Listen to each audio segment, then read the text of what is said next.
Assalamualaikum warahmatullahi wabarakatuh. Nama saya Raden Ajeng Milad Katiara. Saya akan menjelaskan tentang sistem hukum di Indonesia. Kita berbicara tentang sistem hukum di Indonesia, maka akan mengerucut pada sistem hukum pidana dan sistem hukum perdata. Hukum pidana merupakan bagian dari hukum publik. Hukum pidana juga terbagi menjadi dua, yaitu pidana hukum material dan hukum pidana formil.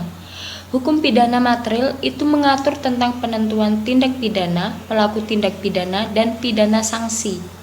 Hukum pidana material diatur dalam Kitab Undang-Undang Hukum Pidana KUHP, sedangkan sistem hukum formil mengatur tentang pelaksanaan hukum pidana material dan telah disahkan dengan Undang-Undang Nomor 8 Tahun 1981 tentang Hukum Acara Pidana atau KUHAP.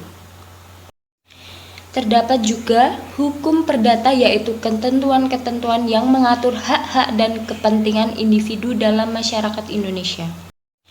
Dalam konstitusi jelas dikatakan bahwa negara Indonesia adalah negara hukum. Dari pernyataan ini banyak pemikiran bahwa Indonesia bukan negara keadilan. Mengapa dikatakan demikian? Yaitu salah satu contohnya. Bagaimana dengan mudahnya seorang nenek yang mencuri 3 buah kakao dihukum seberat orang yang korupsi.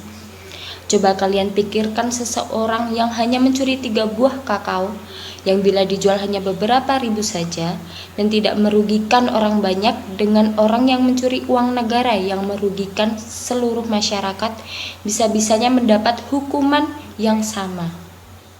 Padahal dalam konstitusi mensyaratkan bahwa hukum merupakan sesuatu yang berkeadilan di mana semua sama di hadapan hukum. Tidak ada pengaruh jabatan ataupun uang, bahkan kekuasaan. Oleh karena itu, saat ini hukum di Indonesia terkesan runcing ke bawah namun tumpul ke atas. Menurut saya, diperlukan ketegasan pemerintah dalam upaya menegakkan hukum di Indonesia. Hukum adalah bagian usaha untuk meraih keadilan dalam masyarakat. Sekian dari penjelasan saya, kurang lebihnya mohon maaf. Wassalamualaikum warahmatullahi wabarakatuh.